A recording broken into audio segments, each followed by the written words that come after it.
Larry, welcome to London Real. Thanks for having me. Let's get into it. This sounds fun.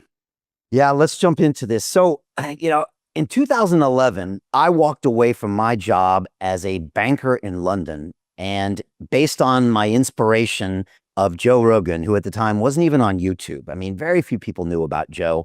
I was into my fighting and mixed martial arts. So I knew him as the commentator of the UFC, but I was watching his podcast when he was literally on a sofa with his friends on Ustream. It was so low tech, it wasn't even funny, Larry. And I decided to start my own Joe Rogan in London, and we called it London Real because I always thought London was a tremendous brand name, and I thought I would just grab it. And this was in 11, and I still remember getting our first Twitter account. And again, social media is still newish. Instagram didn't exist back then. Facebook, it didn't even have like a business page. You had to kind of co-opt a personal page, and it was still the early days. And it was something we kind of grew up with the internet. We kind of grew up with this publishing. And I remember in the early days, just being recognized by something like Wikipedia would have been just a tremendous honor and a sign that we were now relevant, as a show. And of course, being recognized by mainstream media was something we kind of always wanted as well. And so fast forward to 2014, 2017, 2020, when COVID happened and lockdown happened, we were one of the few channels that started asking hard questions and having guests on that started going against the mainstream narrative. And famously on April 2020, we had the second largest YouTube live stream in the world, second only to Trump's coronavirus briefing that day from DC. And that episode was banned and deleted 10 minutes after we finished it. Now, I had gone 9 years, Larry, and never had a single episode taken down from YouTube. We were in their partner program. I would go down to the studio. They would take us to lunch, and we started an all-out war.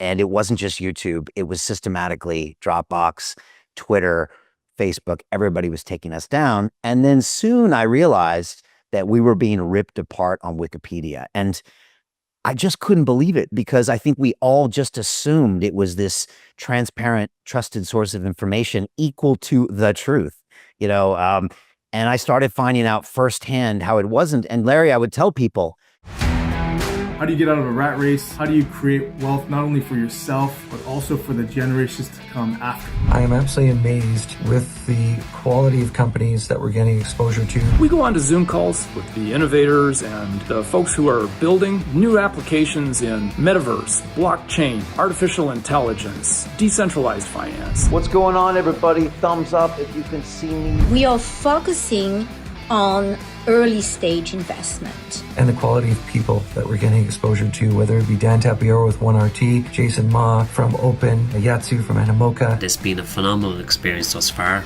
It has far exceeded my expectations. We are focusing on cutting edge technologies. I view it now as the best investment I've ever made. The upside I view is unlimited. And as a retail investor, I would never get this exposure anywhere else outside of Investment Club. See you in the Investment Club.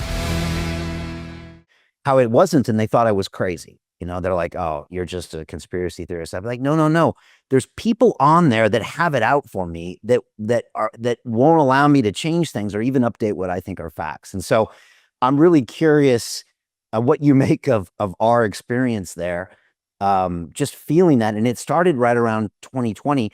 I will say that I may or may not confirm that I ended up having to pay someone just to hold my wiki status quo, Larry. So to be as less libelous and slanderous as possible. We couldn't change it, but this guy was a vigilant there just to make sure it couldn't get worse. And I've had to live with that for the last few years.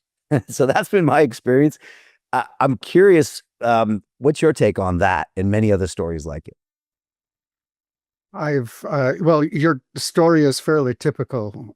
I've heard a lot of such stories. Peter Schiff actually reached out a couple of months ago and said that his story of being investigated by the government and then entirely exonerated was not properly told by Wikipedia. The fact that you're bad-mouthed, and well, I'm not really sure how you are bad-mouthed exactly by Wikipedia, is certainly par for the course if you challenge the narrative, generally speaking. In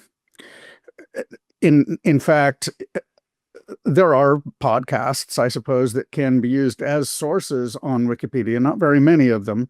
I'm sure that London Real is not one of them, if it's even on the perennial sources page. That would actually be a win for you if you could actually be cited as a source.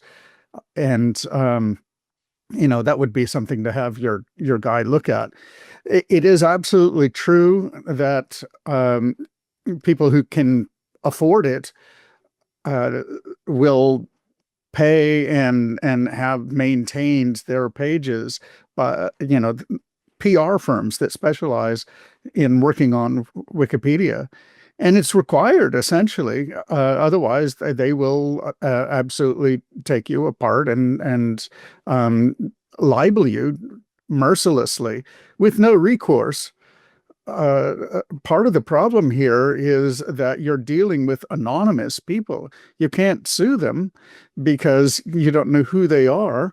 And you can't sue the Wikimedia Foundation, which is the owner of the platform, because of Section 230 protections.